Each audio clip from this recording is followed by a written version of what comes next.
Então, boa tarde a todos. Ah, Estamos aqui no Café com a Nero. Hoje, excepcionalmente, a Regina Bucco não poderá estar conosco. Ela pediu meu apoio para poder conduzir a discussão aí com o Sérgio. E o tema de hoje é sobre a expansão do digital no mapa do jornalismo brasileiro. O nosso convidado é o Sérgio Ludic.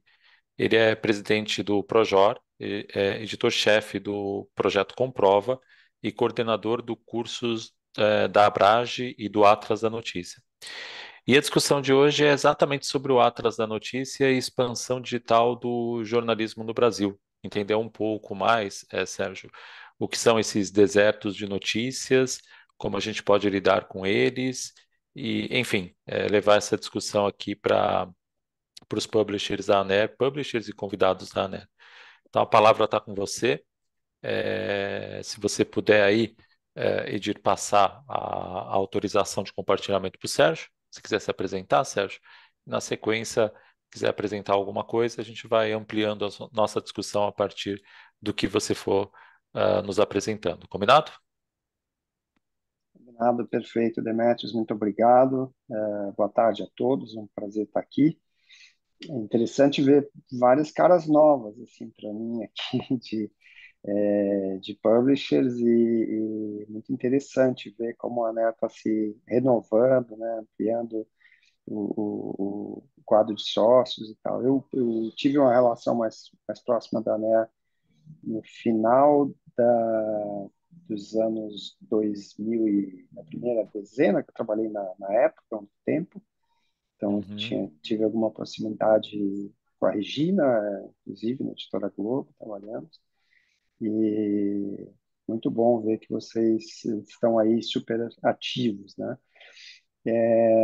Bom, você já falou um pouco sobre as minhas atividades, e hoje vou me centrar um pouco nos dados do Atlas da Notícia, mas também creio que possa falar um pouco sobre a minha visão, o que eu consigo enxergar do ambiente digital a partir da minha experiência, né? Embora já seja mais velho, eu sou nativo digital no jornalismo, pelo menos. Quando eu entrei no jornalismo, já entrei diretamente no digital, em 2001. Antes tive editora de livros, então estava no outro lado, no extremo no extremo do impresso, né? Uhum. O Atlas da Notícia, ele é um projeto que já teve 6 edições e o que ele tenta mapear, na verdade, o mapeamento ele é uma consequência, né? Ele tenta identificar a presença do jornalismo local no Brasil, né? E, e ele faz isso de uma maneira colaborativa. A gente tem 5 pesquisadores regionais, cada um cuida de uma região, e a gente busca colaboradores, que pode ser qualquer pessoa para colaborar, mas principalmente nas universidades a gente busca professores que tenham equipes de alunos que possam desejar fazer algum tipo de pesquisa na sua região e que colaboram conosco fazendo a atualização desse banco e a identificação de novos entrantes e também organizações que fecham, né? A gente tem dado hoje menos atenção para as organizações que fecham e tentado mais nas últimas edições, nas últimas 2 edições, desbravar os desertos de notícias. Os desertos de notícias são aqueles lugares em que não há nenhuma organização jornalística produzindo notícias sobre o lugar onde as pessoas vivem, né? Não quer dizer que essas pessoas não tenham informação, elas obviamente recebem informação por vários pontos de acesso, mas não tem um veículo jornalístico, ao menos, produzindo conteúdo sobre aquele lugar, né? E isso é muito ruim para várias coisas, mas também a gente identifica muitas vezes algumas oportunidades que são interessantes de explorar nesses lugares, né? Nós dividimos o Atlas em desertos, quase desertos e não desertos. Quase desertos são grupos de cidades, de municípios que a gente tem uma atenção especial para elas. que são aqueles lugares que tem um ou dois veículos somente, né? Então, para considerar um não deserto, a gente precisa ter pelo menos três veículos locais naquele município, né? E esses quase desertos, eles estão no limiar, né? Eles podem se tornar não desertos, eles podem se tornar desertos em algum momento, né? Então, o que eu vou apresentar para vocês rapidinho aqui com alguns slides são duas coisas. Uma delas são os dados mais gerais sobre o Atlas da Notícia, sobre o mapeamento todo do Brasil, então são alguns dados gerais. E vou passar rapidamente alguns slides de uma pesquisa que a gente fez com 70 veículos digitais, ou que atuam digitalmente hoje, em regiões que são quase desertos, né? E aí a gente tem, nós procuramos identificar esses veículos de forma que eles fossem representativos do mapa como um todo. Então, a gente escolheu o número de veículos para ouvir na região norte, por exemplo, que fosse representativa, que fosse, estou esquecendo o termo agora, mas que fosse exatamente a projeção, né? A proporção, desculpe, mas que fizesse a projeção do número de veículos em quase desertos melhor, o número de quase desertos nessa região. Então, vou Uhum. passar isso rapidamente, porque traz, acho que, alguns dados interessantes ali para a gente ver, para entender, bom, qual é essa situação. Porque essa situação dos quase desertos é uma situação bastante grande. Se a gente pensar que os desertos de notícias, eles são praticamente metade dos municípios brasileiros, não tem hoje nenhum serviço, nenhum veículo de informação servindo a população nesses lugares, e outros 2 em cada 10, né, 20% que são os quase desertos, então a gente já vai para 7 em cada 10 vivem, as populações desses lugares vivem uma situação de pouca oferta, né, uma situação muito precária em relação ao tipo de conteúdo que eles acabam consumindo, né? Então, deixa eu tentar aqui compartilhar minha tela rapidinho. Fique à vontade. Acho que vem para cá.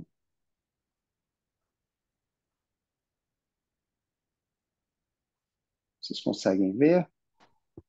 Sim, Tá. Eu vou. Deixa eu estar carregando, só um instantinho.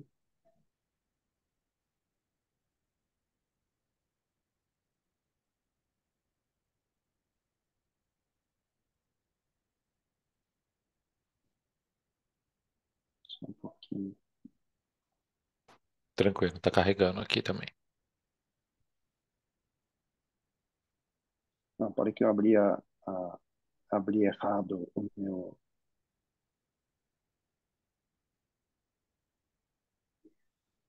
Talvez seja Eu acho alguma que alteração no arquivo, né? Pronto, agora tá aparecendo. agora está aparecendo, né? Não, eu tinha aberto outra janela de browser. Bom, os dados desse ano do Atlas da Notícia mostraram uma redução bastante interessante no número de desertos. A gente fez um trabalho de desbravamento, né, como eu falei antes. Esse desbravamento significa o seguinte: é pegar uma cidade que está identificada como deserto de notícias e ligar para a prefeitura, ligar para fazer buscas em Google, em todo tipo de buscador, para que a gente possa identificar alguém que esteja produzindo notícias naquele lugar, e, e aí tentar buscar os dados desse veículo, se a gente encontra algum veículo, senão ele continua sendo um deserto de notícias. Então, a gente teve uma redução no número de desertos nesse ano, de 8,6%. É a primeira vez que há uma inversão, né? O número de cidades que eram desertos até algum tempo atrás era maior sempre do que o número de municípios que tinham algum veículo jornalístico. Então, a gente foi agora para 51,3% de não desertos. Pela primeira vez isso acontece no Uhum. nosso mapeamento, né? Isso significa que houve, sim, uma expansão, e esse é o tema da nossa conversa, né? Houve uma expansão do digital, o digital ocupando mais espaço nesse ambiente, nesse mapa, né? A gente também identificou um crescimento nas rádios comunitárias que passam a produzir algum tipo de conteúdo de notícias nisso, né? Então, as rádios comunitárias elas se associam aos novos veículos digitais para ocupar esse espaço, né? Então, a gente teve 575 novas iniciativas nativas digitais mapeadas e 239 rádios que a gente acrescentou à nossa base de dados para compor essa expansão, né? Rádios é importante, mas o digital ele tem um papel preponderante nisso. É, Nós hoje, olhando o mapa de uma maneira geral, a gente está se aproximando de 15 mil veículos de comunicação que nós consideramos veículos jornalísticos que produzem notícias que não estão atrelados ao poder público local, por exemplo, né, que não sejam iniciativas que mais se pareçam a assessorias de imprensa do que propriamente produtores de conteúdo jornalístico. Então, nós estamos chegando aí em quase 15 mil veículos na base do Atlas da Notícia. Desses quase 15 mil, 5.245 são veículos digitais e 4.836 são rádios que oferecem notícias em seus canais. Eles representam hoje 70% do total dos veículos mapeados, porque os impressos eles vêm perdendo vem diminuindo, né, o número de impressos, embora a gente tenha notado surgimento até de veículos impressos durante a pandemia, eles vêm reduzindo na conta total, e o digital, sim, ele cresce bastante. E o digital, ele cresce de várias maneiras, né? Eu diria que hoje a gente está num desafio, e é um desafio que o Atlas vai tentar atender, eu vou falar um pouco sobre isso para vocês, que é o seguinte, o, esses veículos eles não têm mais necessariamente a mesma conformação, né, de um veículo que ou é uma revista, é um jornal, é um site que representa, é um site que utiliza a internet, o www para fazer a distribuição do conteúdo, né? O que a gente vê são muitas iniciativas que, inclusive, se valem das plataformas, né? Que se ocupam das plataformas, e agora a gente tem a criação dos canais aí no WhatsApp, no Instagram, no Facebook, que já servem cada vez mais para esse tipo de canal, e eles começam a tentar formar um capital social importante, né, dentro do segmento que atuam, até dentro da localidade que eles atuam, e indo para esse campo da plataformização, né? Abdicando de ter uma plataforma própria. Isso, obviamente, isso tem uma série de riscos, né, que vocês conhecem muito bem, ficar dependendo de um terceiro para isso é uma coisa que o jornalismo não está acostumado, né? O jornalismo sempre se apropriou das plataformas tecnológicas ao longo dos séculos para fazer a distribuição do seu conteúdo, sempre foi proprietário disso, né? Então, a gente está num momento em que vários desses novos atores que atuam nos meios digitais estão praticamente fazendo a sua distribuição unicamente por plataformas de mídias sociais ou por aplicativos de mensagem, né? Então, isso já é uma realidade. Assim, eu não sei dizer para vocês o número de veículos que a gente já detectou com essas características, até por buscar essa informação, porque acho que ela é importante até para seguir num debate mais aprofundado sobre isso, mas é algo que a gente já percebe em algum momento. E alguns deles vão, inclusive, surgindo nesses meios para depois criar o seu próprio site ou criar alguma outra estrutura que ele tenha mais poder, mais controle até sobre a distribuição, né? Ô Sérgio, uma pergunta aí, né?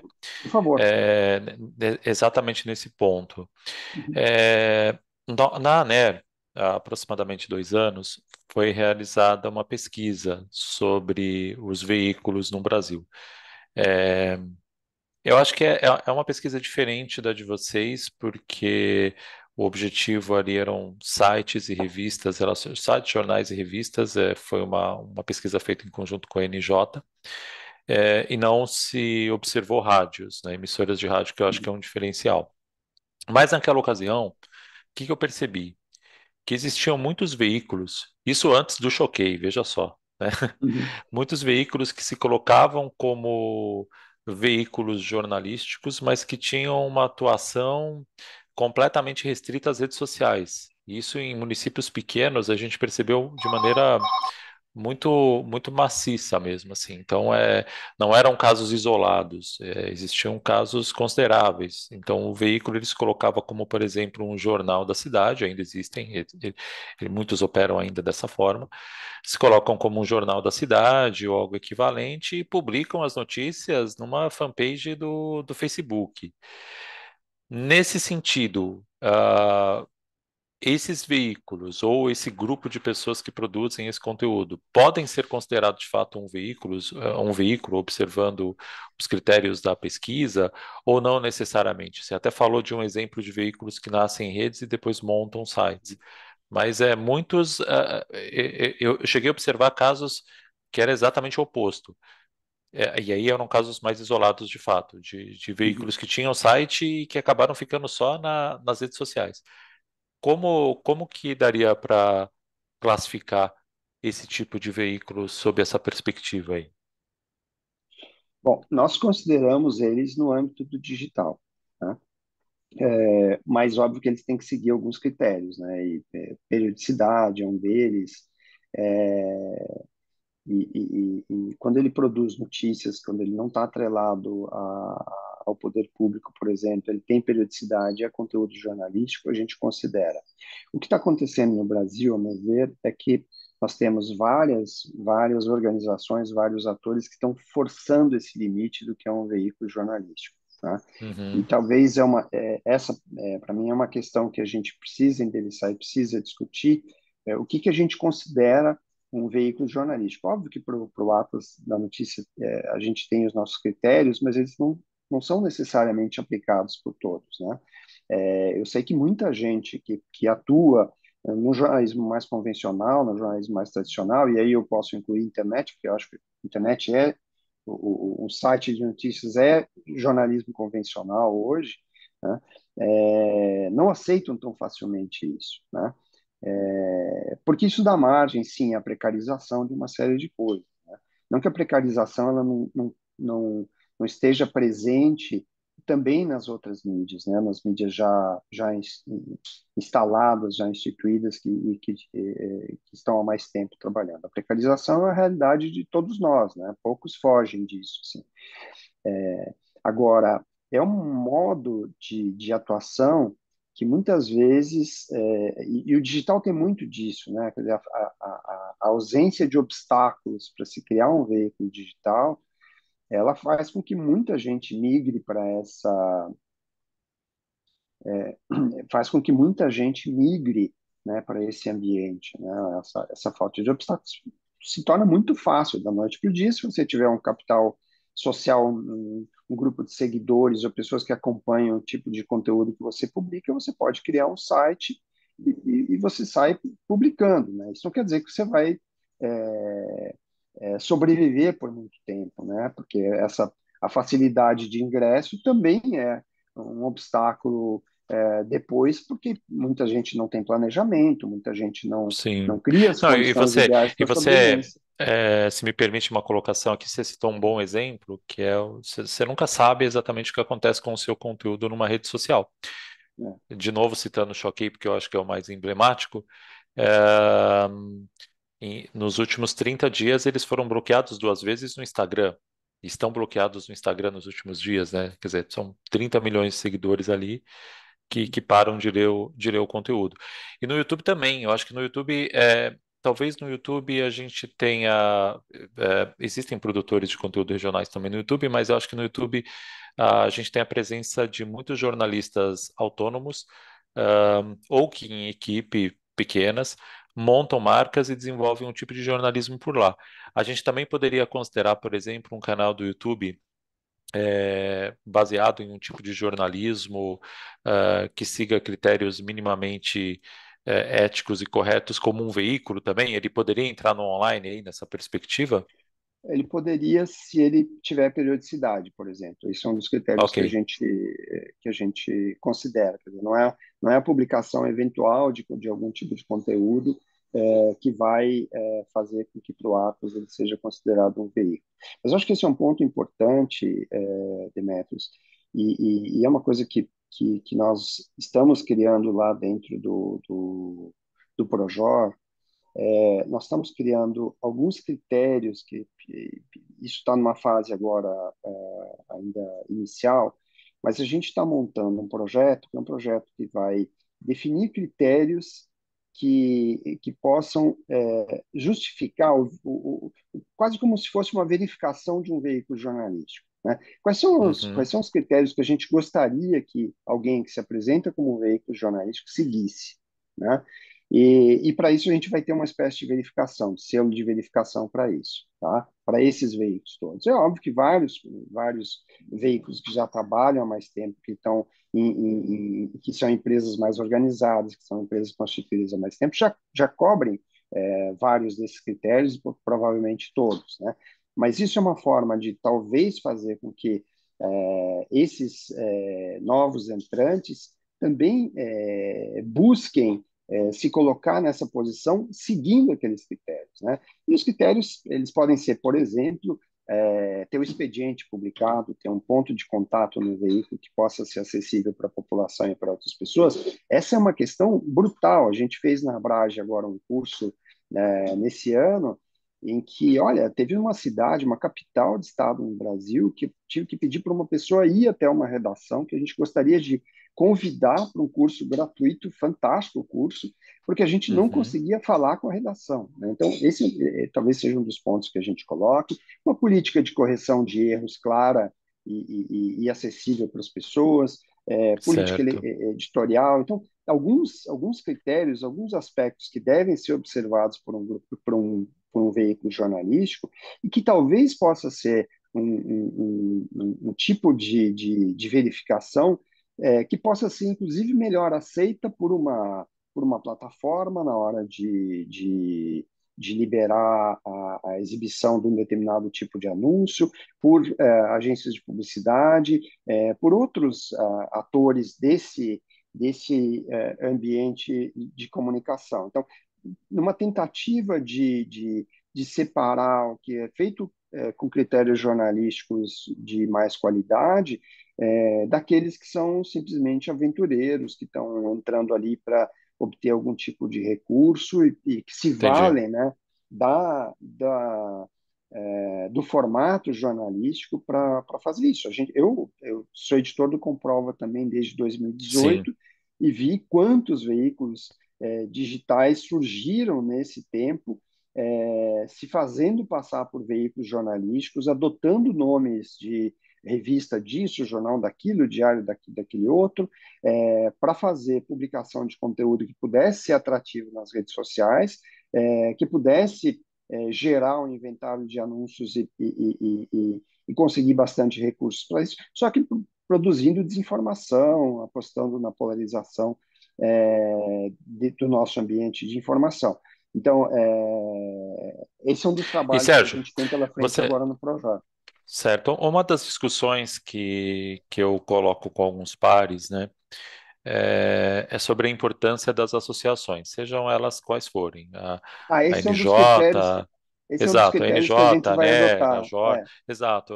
Eu acho que as associações, elas cumprem um papel de alguma forma, ajudar nesse processo de validação Claro. daquele veículo, seja Isso, ele qual exatamente. formato for, né? Você Uhum. acha que faz sentido também? Ele é um dos critérios, eu não mencionei, mas esse é um dos critérios que a gente quer incluir. Então, fazer parte de uma associação que represente os veículos daquele segmento, os veículos daquela região, vai ser um dos pontos importantes para poder ter essa verificação. Tá certo, perfeito. Pode Tá? prosseguir, perdão Nada, não, a pode me interromper à interrupção aí. vontade. Eu tenho mais perguntas, mas a gente vai fazendo no decorrer da discussão aí também. Perfeito.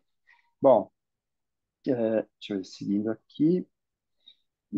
Bom, esses eram os dados gerais ali do Atlas, tá? Eu vou falar rapidinho aqui sobre a situação do jornalismo digital que a gente identificou nessa outra pesquisa com com os veículos dos quase desertos, né? Eu só preciso tirar aqui o só um instantinho que eu preciso deslocar aqui, tá na frente da Se tela para mim. você Tá. precisar tirar o compartilhamento para fazer algum ajuste, fique à vontade. Não, não, é só porque eu estava com a barra do Zoom aqui na frente, estava.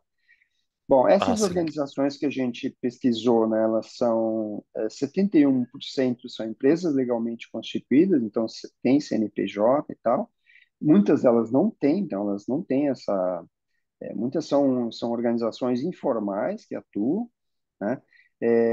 28% nunca fizeram planejamento estratégico, então elas ingressaram no digital por alguma motivação muito específica, muitas vezes um jornalista que perdeu o emprego e resolveu criar o seu blog e depois ou que fez durante a pandemia a migração para o digital sem um planejamento, né? Então essa é uma deficiência forte. Hoje, 40% dessas organizações tem todo o trabalho remoto, não tem mais uma redação, e só 25,7% tem uma sede própria. Somente 36, um pouco mais de um terço dos gestores atuam no veículo em tempo integral. Então, aqui a gente já vê essa precarização também. É uma É, espécie 30, de jornalismo amador, né? Porque é, são pessoas que não se dedicam integralmente ao negócio, vamos colocar dessa exato. maneira, né? E aqui a gente não tem, aqui nós estamos falando de organizações que são organizações digitais que tiveram início no impresso, em rádio, não são necessariamente veículos que atuam nas redes sociais diretamente, tá? 33% das organizações têm mulheres na gestão. Eu fiquei muito feliz porque eu vi agora no começo aqui da nossa transmissão que a maior parte dos participantes aqui é de mulheres, e eu imagino que elas trabalhem também na gestão, então é interessante Sim. ver esse crescimento, né? Só 7% dessas organizações têm política de diversidade nas contratações, é mais ou menos o esperado isso, na medida em que são organizações muito pequenas. 14% contratam, somente 14% contratam via CLT, então é muito precário também, muito informal isso. 57% das organizações têm negros ou pardos na equipe ou na gestão, que já é algo mais próximo da realidade, equiparando a população Da brasileira. população brasileira, né? A remuneração de colaboradores é bastante baixa, quer dizer, 80% praticamente recebem até R$ 2.000 por mês dos colaboradores. 62% só remuneram os colaboradores, outros 38% não tem uma remuneração fixa para os colaboradores.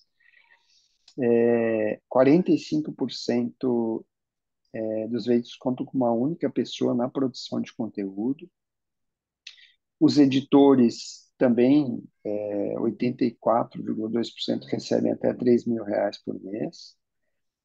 E somente 38 iniciativas, praticamente metade remuneram seus editores. A outra metade Impressionante esse não. dado, impressionante. E o que você acha que faz essa metade não remunerada a manterem esse negócio? O que você vê aí de.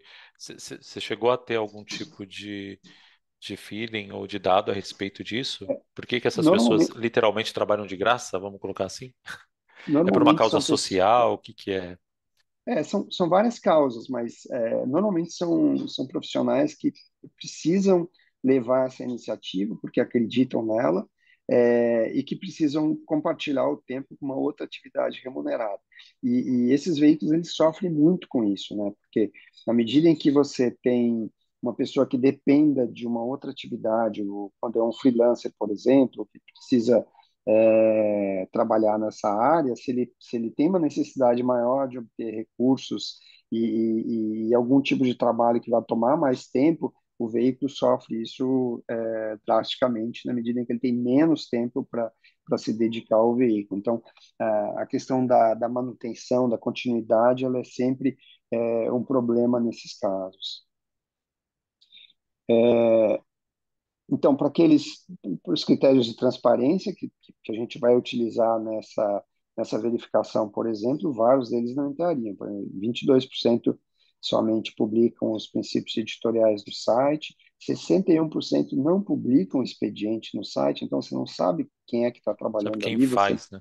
você não sabe muitas vezes como entrar em contato com essas pessoas, então essa distância do público é uma distância muito ruim, né? Hoje em dia é imperioso que você tenha uma relação muito mais próxima com as suas audiências, que você ouça mais essas audiências, porque é aí que você vai descobrir os novos modelos de negócios que estão muitas vezes, né, na sua órbita.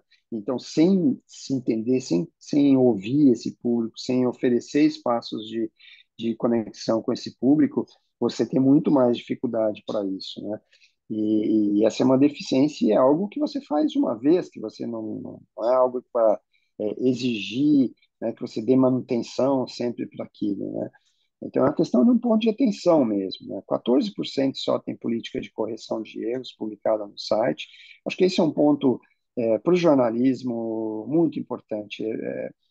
Por conta da transparência, para que também o público possa nos cobrar, é, a gente sempre tem uma relação muito ruim com o erro, né? O jornalista tem uma relação ruim com o erro, mas admitir o erro, ter uma política de correção é muito importante. É E uma fundamental para que a gente equivalência, possa. né, de espaço entre o erro e a correção, né? Exato, Que é uma coisa exato. que quase não se preocupa em fazer no geral ali, né?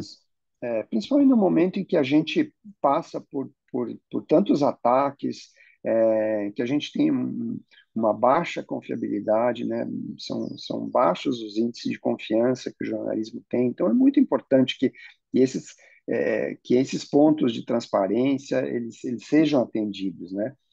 E 28% publicam sua missão e valores no site, que também eu reputo de muita importância, de grande importância. É importante que as pessoas saibam quais são a sua missão e os seus valores. Uma coisa muito interessante é que eles são locais, né? Esses veículos que a gente escolheu, eles 100% deles, todos eles publicam notícias e 97% cobrem noticiário local.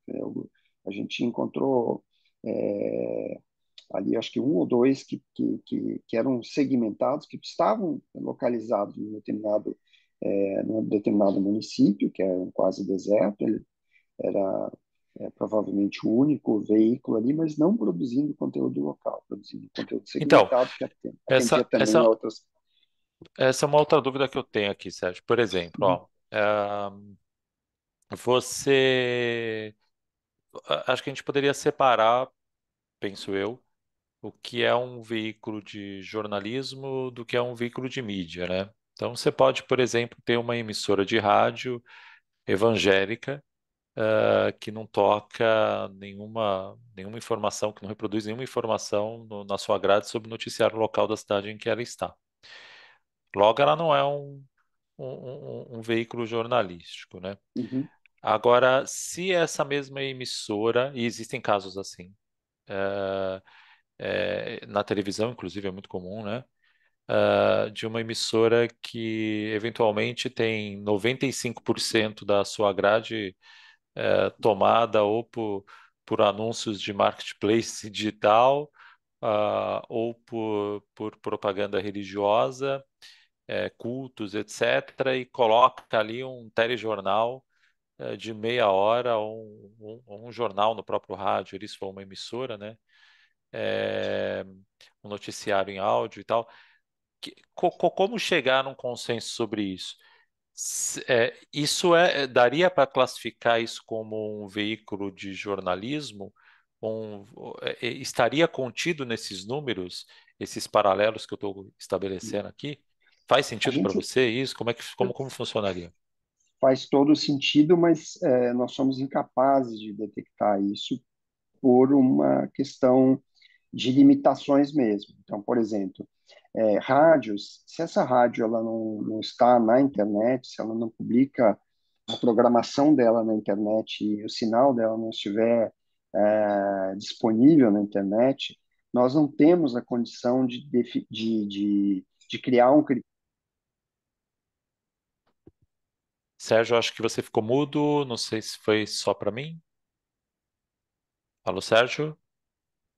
O Sérgio ficou mudo para vocês também? Tá mudo mesmo, ficou mudo. Oi, Sérgio, perdemos o seu áudio. Perdemos seu áudio, perdemos uns 20 segundos de áudio aí.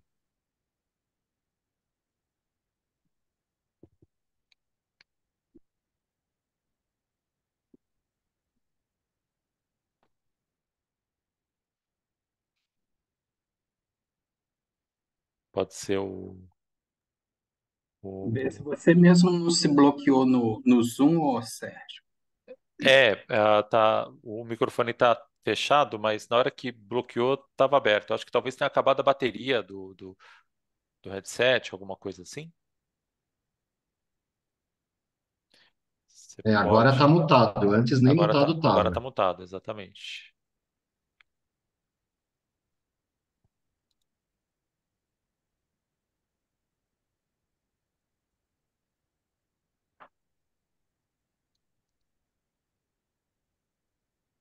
Se você quiser utilizar o próprio microfone, não sei qual equipamento você está usando, você pode clicar ali no microfone do lado esquerdo e selecionar, Sérgio, o tipo de microfone que você tem aí. Alô, agora eu consegui, desculpe. Ah, perfeito, agora voltou. Vamos lá. Não sei o que aconteceu aqui, mas deixa eu descobrir onde é que está o Zoom aqui de volta. Só um pouquinho. Eu vou retomar o compartilhamento, só um pouquinho. A gente está vendo sua tela, a gente está vendo a Sem proporção qual? de veículos ali, dos veículos que produzem notícia, cobrem noticiário. Estamos vendo ali. Estranho, ele sumiu total aqui, mas bom, Se você quiser, pode tirar o compartilhamento e coloca de novo, que aí você vai ter um controle maior. vou fazer isso, só um instantinho aqui, Tá bom. desculpem. Não, sem problemas. Deixa eu ver se eu. Porque eu não Se alguém tiver enxergo. alguma pergunta também, gente, Pode fazer. pode colocando no chat aí e a gente pode reproduzi-la também aqui, ou se quiserem também levantar a mão, a gente vai conversando com o Sérgio aí, enquanto ele ajusta o compartilhamento.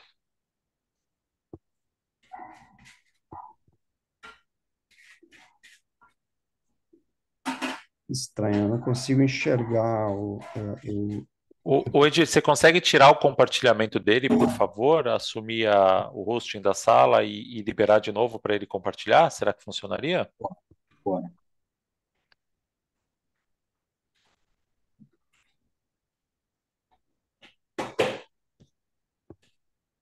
Aí Agora, passa de novo. Isso, passa agora de novo para voltou. ele, acho que agora vai dar certo. Obrigado, viu? Eu realmente não sei o que aconteceu aqui. Vou Pronto, já tá, retomar. tá certo. Perfeito, Perfeito. obrigado.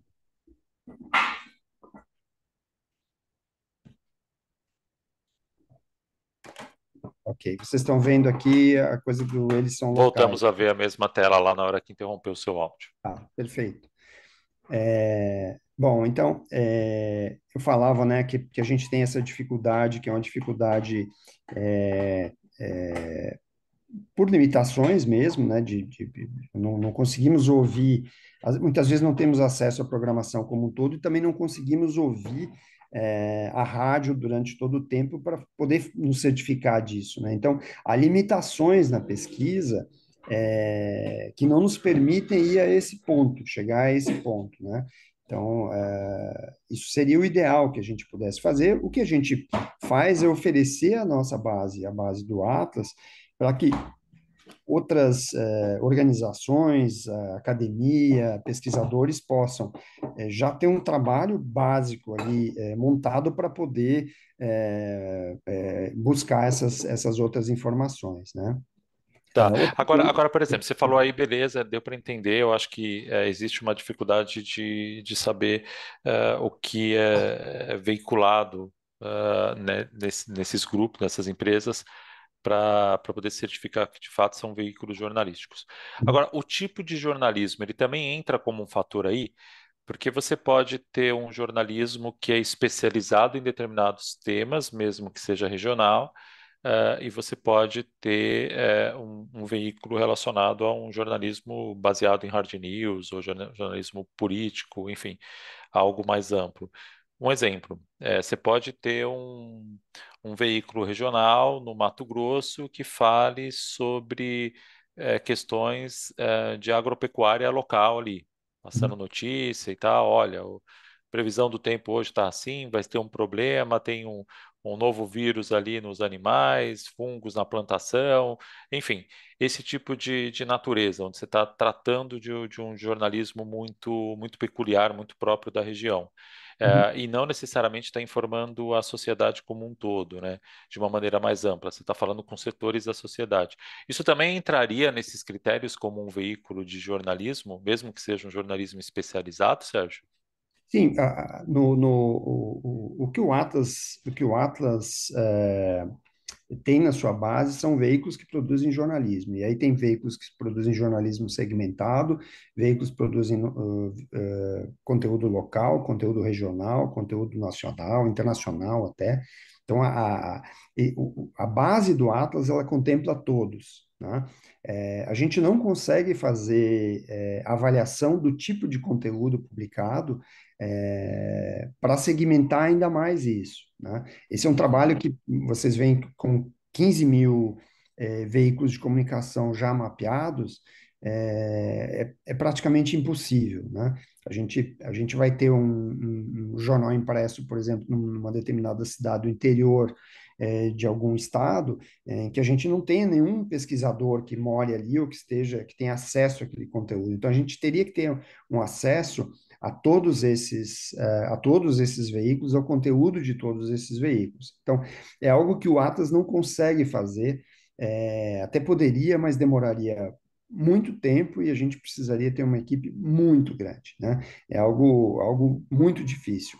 Então, por isso essa ideia de apresentar uma base para que outros possam, aí num grupo mais restrito, fazer esse tipo de trabalho, fazer esse tipo de busca. Então, hoje, por exemplo, para a ANER poderia pegar todos os que aparecem lá como revista e fazer uma Uhum. pesquisa, né, obter esses dados para fazer uma pesquisa em cima, usando esses dados como base, né, mas aí aprofundando as informações que vocês que quisessem buscar. Assim como, por exemplo, alguém que morasse, por exemplo, no estado do Mato Grosso do Sul, que quisesse investigar mais a fundo que tipo de jornalismo se faz no Mato Grosso do Sul, qual é que tipo de assunto é mais coberto, editorias, essas coisas assim. Então, o Atlas é uma base para que outros possam trabalhar em cima dela. Né? É um material muito bruto, assim, o que a gente tem no Atlas. Né? Algumas coisas a gente consegue inferir, né? Essa pesquisa que eu estou mostrando aqui, os dados, é um pouco disso, né? Essa projeção do que seria o ambiente dos quase desertos, então a gente foi um pouco mais fundo, mas a gente não faz isso com todos os veículos, Perfeito. tá? Então, aqui, ó, alguns dos temas, né? Polícia e segurança e política em geral são os temas mais cobertos por esses veículos locais. 68% faturam até 25 mil por mês, ou faturaram 25 mil por mês em 2021, e 21,5% dos veículos não tiveram receita em 2021, né? Que se enquadra um pouco está alinhado com aquela coisa dos editores e colaboradores que não recebem, Que né? não recebe remuneração, né? Isso. A dependência da publicidade é muito grande, né? Então, tem 14 organizações das 70 que dependem exclusivamente da publicidade, né? Outras 25 têm nos anúncios 90% da sua receita, então está muito centrado nisso, e esse é um problema, né? Porque para o digital, o que a gente tem visto é que a diversificação da receita é meio a ordem, né, de buscar quais são as fontes que têm mais capacidade de dar sustentabilidade para o veículo, até de dar manutenção ao longo de mais tempo, né, mas a publicidade continua sendo a grande fonte de financiamento desses veículos. Eles sofreram muito durante a pandemia. Durante a pandemia, eles tiveram um aumento de audiência bastante grande, mas uma redução brutal na receita de publicidade. Então, e Uhum. isso sem que eles tivessem condição de buscar, naquele momento, alguma outra Outras fonte fontes de receita, né? de receita. Então, muitos ficaram precarizados em relação a isso, e essa receita de publicidade ela não voltou aos níveis pré-pandemia, né? A audiência já caiu, mas a publicidade não retornou àquele ponto. Aqui tem as outras fontes, né, que alguns desses veículos utilizam, né, assinaturas, bolsas, né, alguns veículos que não têm que não têm que não são estou me esquecendo do termo aqui, desculpa, não tem Sim, fins sim. de lucro, né? Mas que atuam e precisam de receita igual, né? Membros também muito pouco utilizado, crowdfunding, doações um pouco mais, alguns mais utilizando eventos e outros com venda de conteúdo, AdSense e algumas Tá. outras. Tem uma coisa aí que me chamou a atenção, que é algumas dessas colunas, né? Por exemplo, ó, membros, crowdfunding, doações. Uhum. Talvez elas sejam, muito entre aspas, quase que sinônimos, né? Sim, Porque se você até agrupá-las de alguma maneira, elas podem ter uma representação até maior mesmo, né? você pode reagrupar essas. Aqui o que a gente queria era ver mesmo o que cada um tá utilizando e como ele encara isso, né? Quer dizer, ele fez uma escolha onde estavam Uhum. listadas todas essas, e eles fizeram a escolha por ali, né? Então, como eles se veem também. Como eles se veem, né? E provavelmente branded content e venda de conteúdo deve ter também alguma correlação, né? Sim, sim, provavelmente tem, né? Uhum. Então, é um quadro que ele parece que é uma diversidade, mas quando a gente compara com a publicidade, a gente vê que a diferença é muito grande, né? É absurda. É. Muito grande.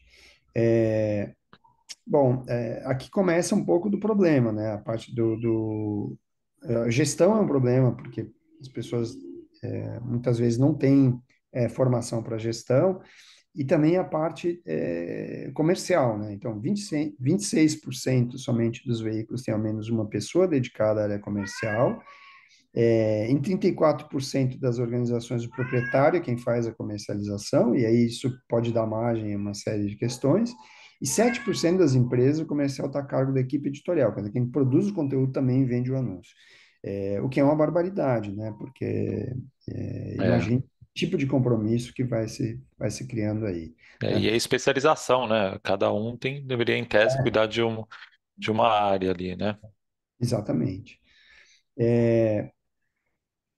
Aí, a necessidade de treinamento que eles dizem que tem, captação e edição de vídeo, acho que para utilizar as plataformas, né, poder remunerar um pouco com produção de vídeo para a plataforma. Então, esse é o principal necessidade de treinamento que eles enxergam. Um aqui que é preocupante também, que é português e redação, quer dizer, a precarização dos colaboradores, né? As pessoas que não têm uma formação básica para uso do idioma é um problema. Jornalismo de dados e lei de acesso à informação também, isso me surpreendeu um pouco. É interessante ver isso no jornalismo local, né? Porque a gente, quando fala em lá e fala normalmente de governo federal, um pouco de governo estadual e fala pouco do município, e os municípios também precisam atender. É, e em quarto, o jornalismo básico, produção de conteúdos para redes sociais, né? Sim. Não Agora, fala agora, olha tudo. só, Sérgio. Isso é muito interessante também, porque as associações, junto com a ICFD, com as próprias Big Techs, vêm promovendo ao longo dos últimos anos uma, uma variedade de programas Sim. de qualificação profissional, né? Então, Uhum. a ANER, por exemplo, ajudou a organizar dois recentes agora, em 2023, eh, um com a Meta, outro com o Google, a Jora também fez um por lá, etc. Eh, o que será que impede, que esses profissionais tenham acesso a esse tipo de conteúdo? Será que é uma falta de regulamentação maior em seus negócios? Será que é desconhecimento sobre a existência desses programas? Será que é algum outro obstáculo que a gente nem imagina? A, a gente consegue, na Abrage, chegar em muitos jornalistas e é muito capilarizado, assim. Então, para você ter uma ideia, hoje nós estamos próximo de 30.000 é, jornalistas que têm um perfil na central de cursos da Abrage. Esse é um número bastante significativo, assim, né? E a gente tem conseguido, nos cursos para o jornalismo local, que a gente oferece já desde 2020, que são gratuitos e que cobrem bem esses temas aqui e vários outros, a gente tem conseguido sempre um número muito grande de inscrições, né? A questão é que muita gente não consegue chegar ao final. Então, é um número quase residual o de jornalistas que conseguem chegar ao final do curso. Por É, razões financeiras ou por razões de bagagem prévia, por exemplo? Não, normalmente por concorrência com outras atividades. Então, o jornalista, ele é um sujeito que precisa atuar em várias frentes e muitas vezes, quando ele consegue um trabalho, quando ele consegue uma coisa temporária, assim, ele acaba deixando de lado a parte da formação para atender as outras necessidades que ele tem e que tomam o seu tempo, né? Você podia me dizer que, olha, não, mas tudo bem, mas isso é importante, as pessoas deviam estar conscientes disso e tal. A gente não sabe muito bem, né, o que passa A na, realidade social dessas na pessoas, né? realidade das pessoas, né? Mas a condição do jornalista como um sujeito que tem condição de reservar esse tempo para estudar, ela é muito precária, né? Então, no contato com as pessoas, eu procuro ter um contato bastante próximo, assim, com quem publica, com quem participa desses cursos. O que a gente vê é que as pessoas realmente elas vão se perdendo ao longo do tempo. Não que eles achem desinteressante ou que não vejam a importância disso, mas elas vão por uma incapacidade mesmo de dar atenção. E outra coisa que eu acho que também colabora agora mais recentemente é que as pessoas tomaram um fartão com os eventos online, né? Então, o evento online, ele cansou muita gente, né? Então, Apesar de democrático, ele é difícil para muita gente, né? exatamente, né? Então, a gente tem uma oferta que é uma oferta interessante hoje de capacitação no país, que também é provida, né, pelas associações, a JOR, a NER, a NJ, né, a Abrage, está muito centrada na questão da capacitação do profissional. Há uma oferta bastante grande de cursos, né? Ninguém pode se queixar de não poder fazer por conta de oferta, de falta de oferta.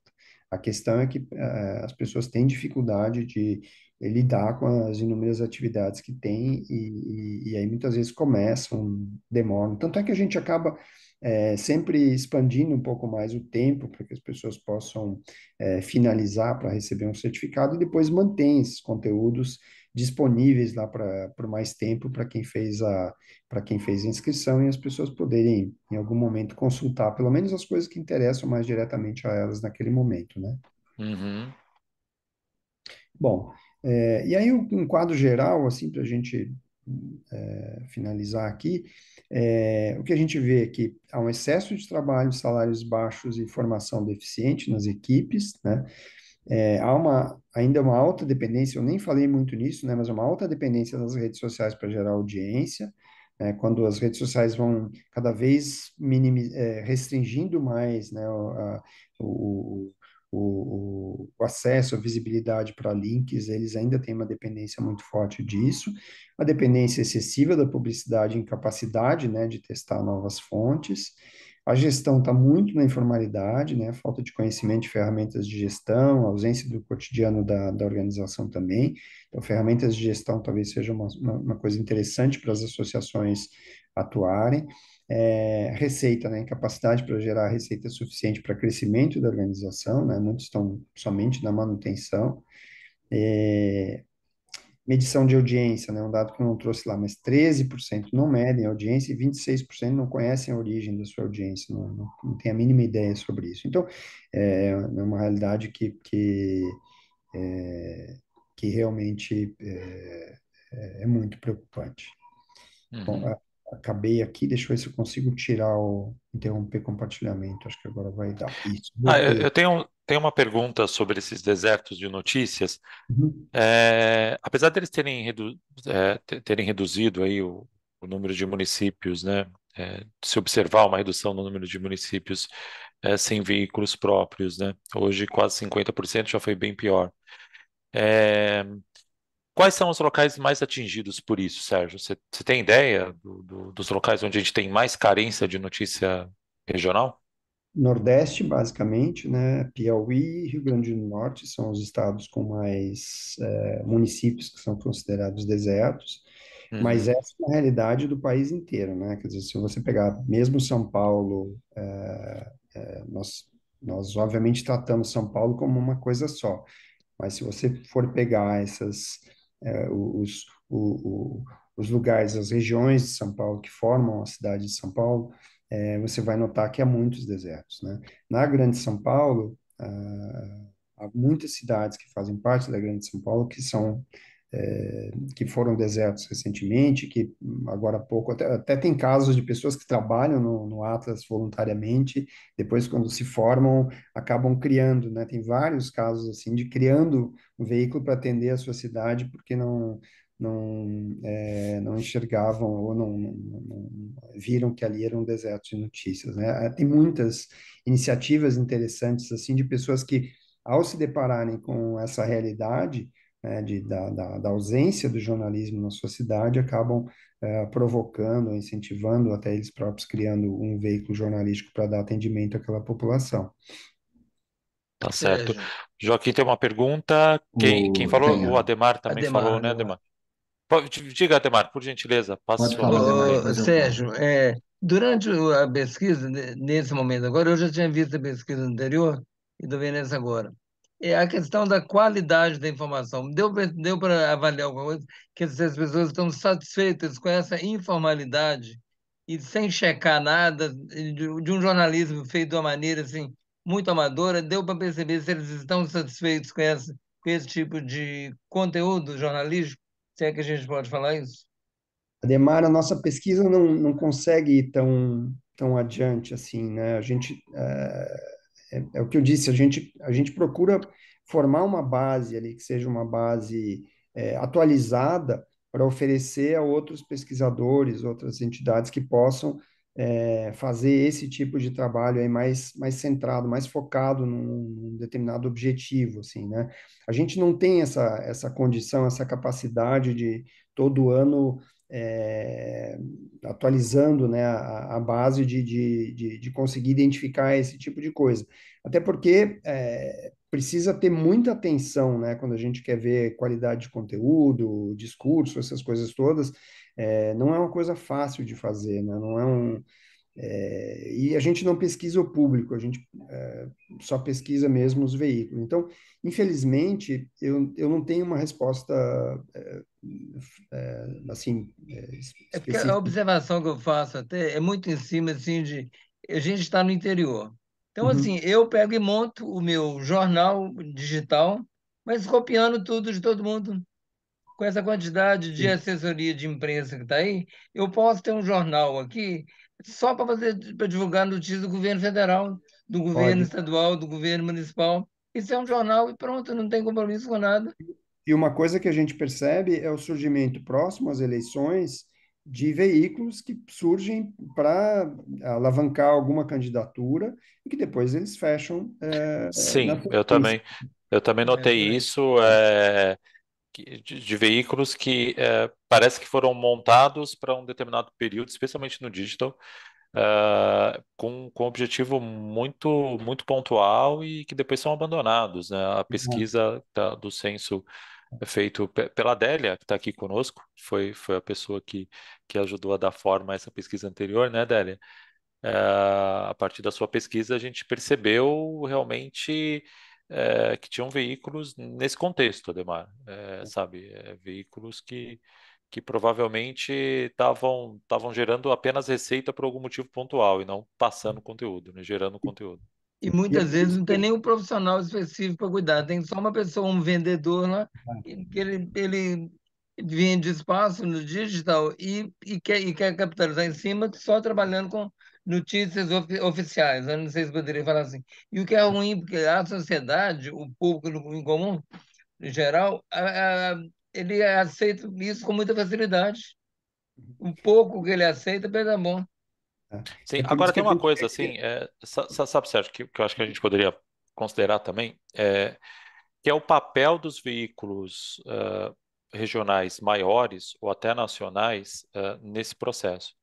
Porque talvez existam possibilidades, aí é claro que eu estou numa discussão aqui que ela é um pouco mais teórica, mas eu vejo que talvez exista espaço para veículos maiores auxiliarem, pelo menos no digital, esses veículos menores. Talvez você Trabalho em eh, rede, eh, né? exatamente uma rede de conteúdo ou trabalhar esse conteúdo como um portal, no sentido que você pegue, por exemplo, um conjunto de, por exemplo, 10 municípios que estão ali no deserto próximos e crie uma editoria destinada àquele público ou elenque um veículo regional para apoiar num processo conjunto essa geração de conteúdo específica. Talvez possa ser um caminho, né? Eu acho que é realmente pensar numa rede aí de conteúdo que talvez ajudasse a sanar parte do problema, não? Nem todos os municípios conseguem sustentar um veículo jornalístico, né? Mas eles podem ajudar a sustentar um jornalista que trabalha ali, que produza para um veículo que possa atender regionalmente, né? Mas é só uma questão assim sobre a fala do Ademar. É, esse projeto que a gente está trabalhando no Projoro, de fazer a verificação dos veículos, ele vai se aproximar um pouco mais disso que você está falando, mas a gente ainda vai usar critérios objetivos, né? Então, a presença de uma política de correção de erros, para pegar um dos pontos, né? Ou o expediente, é uma forma de a gente detectar com facilidade, porque vai estar presente ali, eu não vou precisar fazer nenhuma análise subjetiva do conteúdo, né? E que, de alguma forma, cause embaraços para quem não usa esse tipo de coisa, né? No trabalho de checagem de desinformação, a gente diz que a gente não resolve o problema, mas a gente aumenta o custo da mentira, né? Que essa é a nossa função de quem faz a checagem. E, de certa forma, é isso, aumentar um pouco o custo do aventureiro que busca somente se locupletar diante de um determinado momento, ter um grau de influência num determinado período para beneficiar talvez alguma força política local. Então, mas ainda assim não vai ser uma avaliação subjetiva da qualidade do conteúdo publicado por esses veículos. Ô, Sérgio, deixa eu falar aqui, porque o horário já passou e daqui a pouco a gente tem que encerrar, então eu vou procurar ser rápido aqui. Deixa eu te fazer uma pergunta antes. Eu conheci na semana passada uma pessoa e agora eu vi que ele está no nosso LinkedIn, no meu e no seu, que é o Domingo Seco da All Right. Você conhece o Domingo Seco, a All Right e o projeto deles para veículos regionais? Eu vou conhecer semana que vem, Tá bom, porque eles me pediram ótimo, um horário para a legal. gente conversar. Eu vou conversar com eles semana que vem. Tá. Então, deixa eu te contar um pouco. Eu conversei com o Domingos na sexta-feira passada. Eu também conheci recentemente, através do Pierre Marcondes, que também é um cara do mercado e tal. Uhum. E eu tive uma conversa muito legal com o Domingos Seco. E a Alright, ela é uma startup de MediaTek e já tem vários anos de mercado, já recebeu várias rodadas de investimento e tal. E eles estão exatamente, eu acho que tem muito fit com o que vocês fazem, porque eles estão exatamente trabalhando os veículos regionais, o deserto de notícias, no sentido de juntar essa galera e fazer um grande movimento de crescimento desse mercado baseado na intensificação das receitas de publicidade para os veículos pequenos. Uhum. Através de uma Basicamente rede, no caso, Joaquim? através de uma rede. Basicamente criar um grande grupo de veículos regionais, intensificar a audiência desses veículos regionais e comercializar esse inventário. Tá? Então, eu estou falando especificamente de sites. não é Uhum. nem rádio, nem TV local, estou falando especificamente de sites. Como que surgiu essa conversa? A Edcase produz conteúdos atemporais, conteúdos evergreen, para sites e portais de notícias. E, e alguns dos portais e sites que a gente entrega conteúdo através de RSS são veículos regionais. Uhum. Então, hoje a gente tem parceiros que recebem os conteúdos da Edcase em todas as regiões do Brasil. E aí ele encontrou a Edcase, através desse trabalho que a gente está fazendo para os grandes veículos regionais. Assim, inicialmente, a gente está chegando nos grandes. Então, assim, o Uhum. maior de cada estado, basicamente. E eles estão fazendo um trabalho com os pequenos e médios de cada estado. Então, qual que é a ideia dele? O cara que faz lá o conteúdo, aquilo que você colocou na sua apresentação, ele faz o conteúdo local de política, de economia, de sociedade, policial, os conteúdos da região dele. A gente vai agregar os conteúdos que a Edcase produz dentro do site do cara. Então, ele passa a ter, além desses conteúdos locais, ele passa a ter conteúdo de saúde, conteúdo de beleza, conteúdo de pets, conteúdo de horóscopo, conteúdo das várias. Nós produzimos conteúdos em 10 verticais. Isso vai fazer com que o cara aumente a audiência dele, ele tenha um inventário maior para poder comercializar dentro desse pool de veículos regionais que eles estão montando. Então, vai muito na linha do que você colocou, da importância da receita de publicidade que tem para esses caras. Então, se hoje ela já é relevante com os caras que são nanicos, que têm uma audiência pequena, bem pequena mesmo, bem direcionada, e acaba tendo uma receita pequena, porque receita de programática ela já é baixa. Quando você tem um veículo nichado regional, essa receita de programática ela é irrisória. Então, quando você tem um pool um pool de editores, não, um pool de veículos como a Wright quer fazer, a ideia é exatamente criar uma força para poder comercializar programática com um CPM melhor e comercializar também venda direta de publicidade através desse volume maior de inventário. Então, assim, eu quis fazer só um overview, porque isso para mim também é novo, também estou entrando nessa conversa agora. Eu tive uma conversa com a Wright, mas entendi que o modelo de negócios é esse e ficou entendido aonde a Edcase pode participar com conteúdos para esses veículos.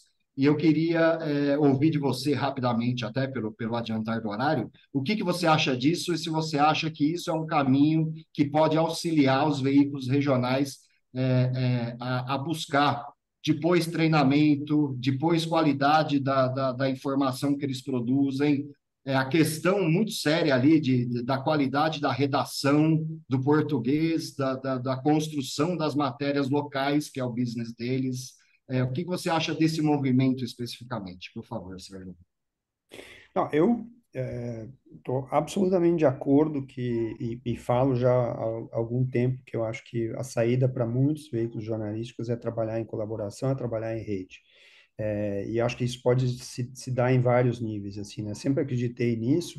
Eu vejo no Comprova, por exemplo, no meu trabalho no Comprova, é uma coisa que as pessoas no mundo inteiro olham e dizem, mas como assim? Estadão e Folha trabalham juntos, trocam fontes, publicam o mesmo conteúdo num jornal e no outro? Como isso pode ser? O Band e SBT e tal. É possível fazer isso e a gente pode ter um resultado muito bom para os dois. Sim. Tem ganho de produtividade, tem ganho de várias coisas, né? Então, eu acho que as redes, é,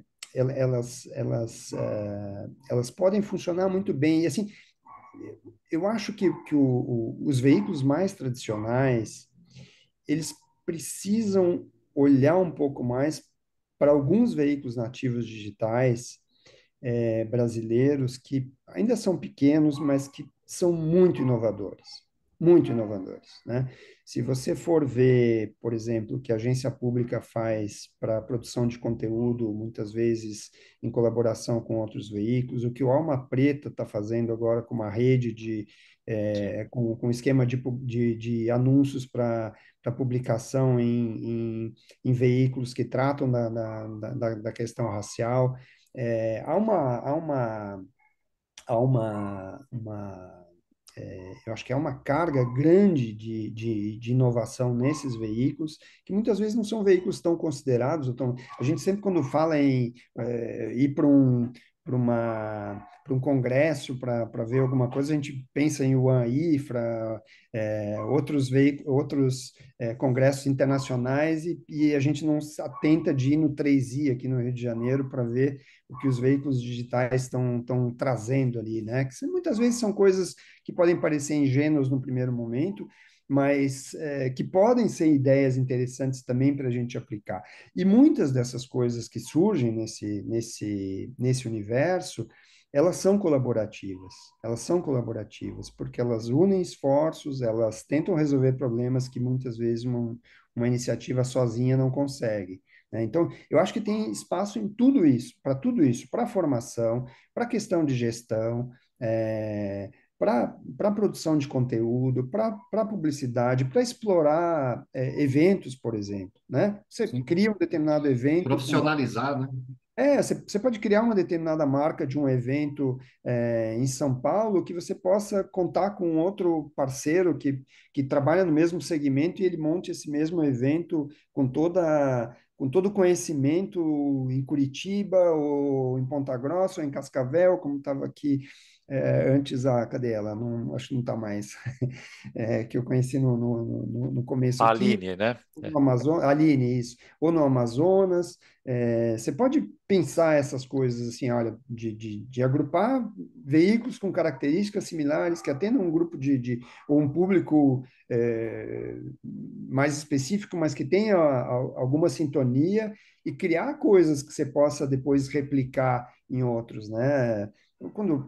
Num evento, por exemplo, você pode criar uma marca, você pode criar uma base para esse evento, para contratar pessoas para trabalhar e que depois você possa utilizar isso num outro lugar. Estou dando um exemplo que me surge agora aqui, mas eu vejo com muito bons olhos e acho que é a saída para essa redução da capacidade de produção que as redações têm, né? O seu trabalho é bem isso, né? De produzir centralizado algo que outros possam depois utilizar. Exatamente isso. E acho que essa uma saída importante para o jornalismo, assim, né? Você tem um veículo que cobre justiça no Rio Grande do Sul, você não consegue ter um correspondente fazendo um correspondente em Brasília, por exemplo, para acompanhar o STF, mas você poderia fazer uma associação com o Jota, por exemplo, para que ele te produzisse Uma conteúdo. rede que permitisse isso, né? Exatamente. Então, acho que Perfeito. esses jogos, esses arranjos, eles são muito bem-vindos e talvez possam ser a solução para muitos negócios digitais. Sim, Perfeito. perfeito. É Bem, isso. nosso Obrigado, tempo Sérgio. aqui está acabando, mas tem duas pessoas com as mãos levantadas, a Adélia, que já está há um tempão, o Marcelo agora há pouco. Acho que o Marcelo estava perguntando se o nome desse grupo aí, Joaquim, é o All Right. Mas eu acho que valeria a pena, Joaquim, a gente Eu vou propor para a colocar o Regina link. Bucco uma conversa com eles e um café aqui também, viu? Pode ser. Poderia Eu vou ser, ainda conhecê-los poderia ser melhor para ver uma o qual que... oportunidade. Adélia, você quer De colocar qualquer algum forma, eu ponto, estou por deixando o favor? site. Perfeito. É só um L mesmo? É isso Deixa eu mesmo? confirmar aqui, porque o meu Ah, inglês tá. pode Pô, ter falhado, irmão. É um Adélia, só, olha só, é é um só, só. olha isso. Ok. Adélia, você quer colocar algum ponto, por favor? Acho que Adélia? Eu acho que ela não se tá consegue cuidando ouvir. ali do microfone. Vamos ver se vai dar certo. Marcelo, quer falar enquanto isso? Pode ser. Já tinha achado já o site, eu vou dar uma olhadinha nele ali. Mas eu dando uma olhada, Sérgio, lá no Atlas, eu vi que vocês fizeram uma pesquisa onde no Rio de Janeiro os rádios são predominantes, né, com meios. A minha curiosidade é saber se essa rádio, ela também lê esse rádio digital ou são rádios abertas? Se ela tiver o sinal na internet, sim, ela pode entrar no Atlas. Eu Ok, não. não é só Então, concessão não tem pública, é web rádio também. Também. também, Ok. né? Adélia, conseguiu aí recuperar aí Legal. a Ó, tá muito boa a comunicação? conversa, hein, Demetrio? Se pudesse deixar até, eu iria até umas 6 horas tranquilo aqui. Muito boa Mas essa eu acho que tem palestra. muita gente aqui que tem outros compromissos. Enfim, Claro, Adélia, claro. Se puder passar a resposta aí, a pergunta por escrito para mim, eu transmito para o Sérgio em um momento oportuno aí, tá bom? Bem, na semana que vem a Regina Bucco já estará de volta conosco, tá? Eu quero agradecer muito, Sérgio, a sua participação. Foi muito interessante a pesquisa, os temas aqui discutidos. Agradeço demais. Obrigado pelo E convite. fica aberta aí o convite para um retorno em breve para discutir talvez questões mais específicas, tá bom? E agradeço a todo mundo e peço desculpas aí por a gente ter extrapolado um pouquinho o horário, tá, gente? Ótimo. Ô, Obrigado, Sérgio. Joaquim, Parabéns. Joaquim, só lembrando que eu estou Ah, guardando seu contato, tá sim, ok? senhor. Já estou com seu Obrigado, número aqui. obrigado. Obrigado, um abraço. Tchau. Um Então tá certo. abraço. Um Valeu. abraço a Até todos, mais. gente. Tchau, tchau. Obrigado. Obrigado. Até.